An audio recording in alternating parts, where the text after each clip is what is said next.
দোয়ার বাস্তব একটা ঘটনা আমি আমার জীবন থেকে বলছি। আমি একবার ছোটকালে একটা কওমি মাদ্রাসায় পড়াশোনা করতাম। তো ওখানে পড়াশোনা করতাম যে ওখানের ওই ছাত্রাবাসে বেশ কিছু ছাত্র ছিল। তো এই ছাত্রগুলোর খাবার যে অনেক মজুদ থাকতো তা নয়, খাবার কয়েকদিন পরপরই শেষ হয়ে যাইত। আর খাবার শেষ হয়ে গেলে ওই যে বাবুর্চি রান্না করে যে, সে এসে বড় হুজুরের কাছে বলতো, হুজুর ছাত্রদের দুপারের কোনো খোরাকির ব্যবস্থা নাই। এই শব্দ সে বলতো যে কোনো খোরাকি নাই, চাল নাই, ডাল নাই, কিচ্ছু নাই, হুজুর রান্না করার কিছু নাই। সকালবেলা কোনো মতে চালিয়েছি, ছাত্রকে কম কম হয়েছে, আর কোনো খাবার নাই। হুজুর বলতেন, তাই নাকি, আগে বলবা না? এইটা বলেই সব ছাত্রদেরকে ডাকতেন ছাত্রাবাস থেকে। হুজুরের সামনে যারা ছাত্র থাকতো তাদেরকে বলতো, এই সব দলগুলো ডাকো ডাকো ডাকো, সব মসজিদে ডাকো, সব মসজিদে আসো। মসজিদে আসতো, সবাই চলে আসতো।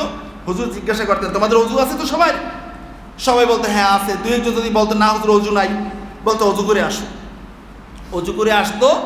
হুজুর এখানে বসে বিভিন্ন ধরনের তাসবিহ তাহলিল ছাত্রদেরকে নিয়ে পড়তেন, খতম পড়তেন। এই লা ইলাহা ইল্লা আনতা সুবহানাকা ইন্নী কুনতু মিনাজ জালিমিন, এগুলো অনেক পড়তেন। তো এগুলো পড়তেন। এই মাদ্রাসার পজিশনটা ছিল এই যে মসজিদ, হুজুর এখানে বসতেন, সোজা রাস্তা দিয়ে মাদ্রাসার ভিতরে ঢুকতে হতো। একবারে মসজিদের ওই পূর্ব পাশের দরজা, সোজা রাস্তা। হুজুরে বাহিরে পড়তেন আর বাহিরে তাকাইতেন। হঠাৎ করে ছাত্রগুলো তো সবাই এরকম, আপনারা যেরকম কেবলামুখী হওয়া এরকম আমরা থাকতাম।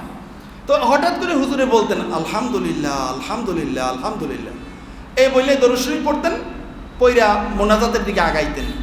ইতিমধ্যেই বাহির থেকে মাদ্রাসা সংশ্লিষ্ট কেউ দৌড়ে আসতো বা বাহিরের কেউ দৌড়ে আসতো যে, হুজুর হুজুর বোর্ডিংয়ে একজনে 2টা বকরি নিয়ে আসছে, আপনাকে ডাকে।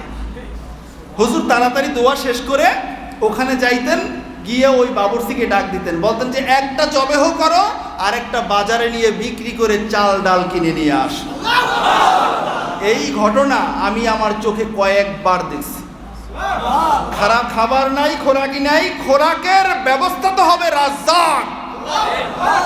রাজ্জাক আমাদের রিজিকের ব্যবস্থা করবেন। সেই রাজ্জাকের কাছে এসে ধরা দিয়ে যখন বান্দা চোখের পানি ফালায় আর বলে যে, আল্লাহ আপনার দরবার ছাড়া আর কোনো দরবার আমার জন্য খোলা নাই, তখন সে আল্লাহ ব্যবস্থা করেন।